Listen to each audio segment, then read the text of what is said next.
देखिए अब सेकंड क्या है, यहाँ पे अभी आपने देखा हार्ट के बारे में हम लोगों ने डिस्कशन किया था कि हार्ट में कौन सा हार्मोन्स सीक्रेट होता है, उसके जो एड्रेनल वॉल पे, ठीक है।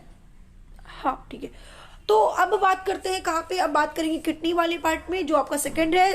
अभी मैंने आपको बताया कि हार्मोन्स में जो हम लोग बात करेंगे हार्ट किडनी के बारे में बात करेंगे, कौन कौन सा और भी सीक्रेट करते हैं। तो इसमें सेकंड पॉइंट की अगर बात करते हैं तो जैसे कि यहाँ पे देख रहे हैं कि लिखा हुआ है the जुक्स्टाग्लोमेरुलर cells of kidney produce a peptide hormones called erythropoietin which stimulate erythropoiesis formation of RBCs, है ना। मतलब किडनी में जो आपका जुक्स्टाग्लोमेरुलर सेल्स होती हैं, ठीक है, जो किडनी में पेप्टाइड हार्मोन सीक्रेट करती हैं जिसे हम लोग इरेथ्रोपोइटिन के नाम से जानते हैं, ठीक है। और इसका काम क्या होता है अगर बात करते हैं तो यहाँ पे आप देख रहे हैं कि ये जो आपका इसका जो फंक्शन होता है यहाँ पे लिखा हुआ है कि which stimulate erythropoiesis formation of RBCs, है ना। जो इरेथ्रोपोइसिस यानी कि आरबीसी का फॉर्मेशन करने में हेल्प करती है, कौन, आपका ये, ठीक है। तो यहाँ पे आपको याद रखना है कि आप यहाँ पे जो दिया हुआ है, ठीक है, कि जो आपकी किडनी में जुक्स्टाग्लोमेरुलर सेल्स होती हैं, ठीक है, जो आपकी सेल्स होती हैं ये किडनी में जो पेप्टाइड हार्मोन सीक्रेट करती हैं और जिसे हम इरिथ्रोपोइटिन के नाम से जानते हैं। और ये करती क्या है, RBC which stimulate erythropoiesis formation of RBCs, है ना। जो इरिथ्रोपोइसिस होता है यानी कि आरबीसी में ये ब्लड आरबीसी का फॉर्मेशन करने में काफी हेल्प करता है आपका, ठीक है। अच्छा, उसके बाद यहाँ पे दिया हुआ है endocrine cells present in different part of the gastrointestinal tract secrete 4 major peptide hormones, ठीक है। अब देखिए यहाँ पे ये क्या कह रहा है कि जो इंडोक्राइन सेल्स होती हैं गैस्ट्रोइंटेस्टाइनल ट्रैक्ट जो आपके डिफरेंट पार्ट में यानी कि जो फूड डाइजेशन वाले पार्ट में जो इन्वॉल्व होती हैं उसमें से आपके 4 हार्मोन सीक्रेट होते हैं, ठीक है। और कौन कौन सा हार्मोन्स यहाँ पे सीक्रेट होता है तो यहाँ पे आपका नेम मेंशन किया है, आपका होता है सिक्रेटिन, ठीक है। सेकंड आपका होता है कोलेकाइस्टोकाइनिन, ठीक है, कोलेकाइस्टोकाइनिन जिसको हम लोग सीसीके के नाम से जानते हैं। एंड आपका होता है गैस्ट्रिक और आपका एक होता है इनहिबिटरी पेप्टाइड जिसको हम लोग जीआईपी के नाम से जानते हैं, ठीक है।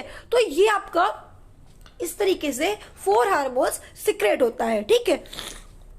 जिसमें से अगर हम बात करते हैं गैस्ट्रिन की, ठीक है, तो गैस्ट्रिन का क्या फंक्शंस होता है, गैस्ट्रिक होता है, ठीक है। तो अगर हम बात करते हैं गैस्ट्रिन एक्ट, ठीक है, यहाँ पे दिया हुआ है gastrin act on the gastric gland, ठीक है, gastric gland act on the gastric gland the stimulate the secretion of hydrochloric and pepsinogen, ठीक है। मतलब कि जो गैस्ट्रोजिन होता है वो गैस्ट्रिक ग्लैंड में एक्ट करता है, ठीक है। आपका ये जो गैस्ट्रिन होता है ये आपके ठीक है, ये आपके गैस्ट्रो ग्लैंड में क्या करता है, एक्ट करता है, जाकर एक्ट करता है। और एक्ट करने के बाद ये आपका जो हाइड्रोक्लोरिक एसिड एंड पेप्सिनोजन को स्टिमुलेट करने का काम करता है आपका कौन, गैस्ट्रिन, ठीक है।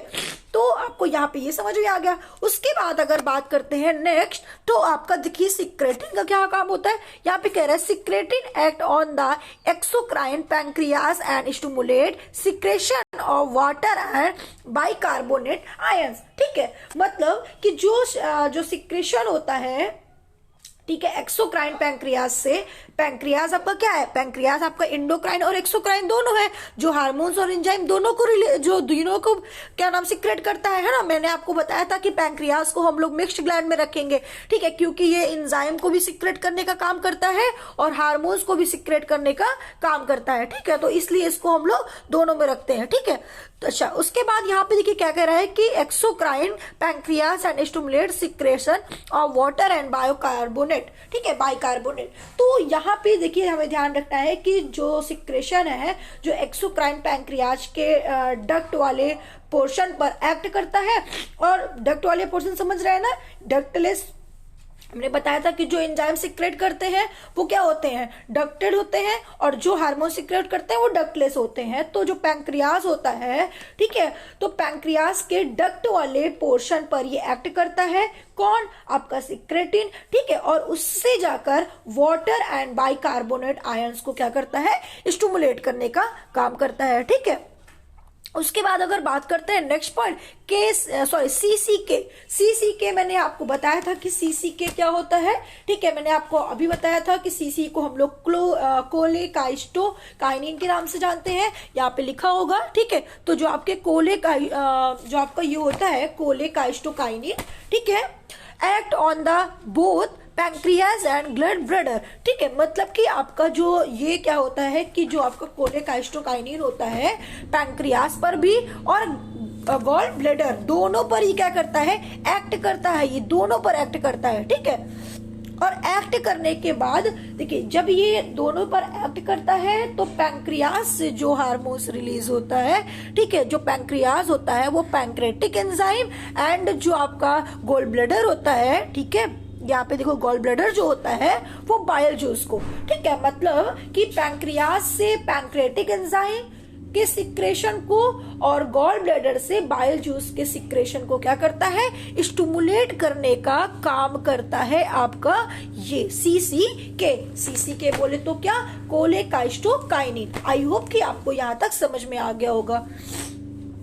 अब आगे अगर बात करते हैं नेक्स्ट पॉइंट यहाँ पे दिया हुआ है, ठीक है, GIP inhibits gastric secretion and motility, ठीक है। अब देखिए यहाँ पर क्या दिया है कि जो आपका GIP मतलब गैस्ट्रिक जो गैस्ट्रिक होता है जिसको हम लोग बोलते हैं गैस्ट्रिक इनहिबिटरी पेप्टाइड हार्मोन्स, ठीक है, तो ये गैस्ट्रिक ग्लैंड की सिक्रेशन है, ठीक है, ये गैस्ट्रिक ग्लैंड को सिक्रेशन करता है और उसके बाद उनके हार्मोन्स जो उनके हार्मोन्स होते हैं उनको मोटिलिटी को क्या करता है, कम करने का काम करता है, ठीक है।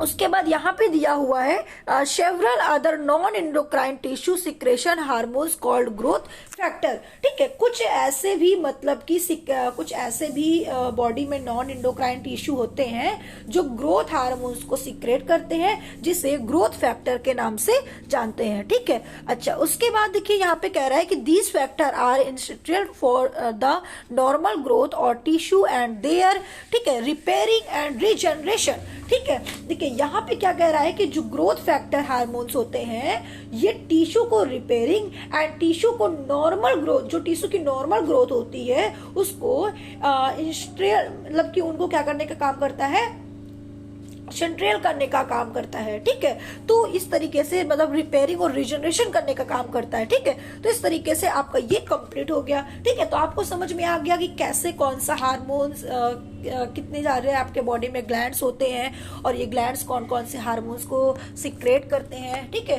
तो ये मैंने आपको बता दिया है, अपने आप भी देखा, हार्ट और किडनी में भी देख लिया, ग्रोथ फैक्टर्स के बारे में भी देख लिया, ठीक है। अब जो आपका बचा हुआ है मैकेनिज्म ऑफ हार्मोन्स एक्शन के बारे में बचा हुआ है, ठीक है, इसको भी हम लोग बात करेंगे कि हार्मोन्स रिपेटर्स क्या होते हैं, हार्मोन्स रिपेटर्स कॉम्प्लेक्स क्या होते हैं, इन सब पे भी डिस्कशन करेंगे थर्ड वीडियो में। तो ये आपको समझ में आ गया होगा। आप जो भी प्रॉब्लम होती है आप हमें कमेंट करिए।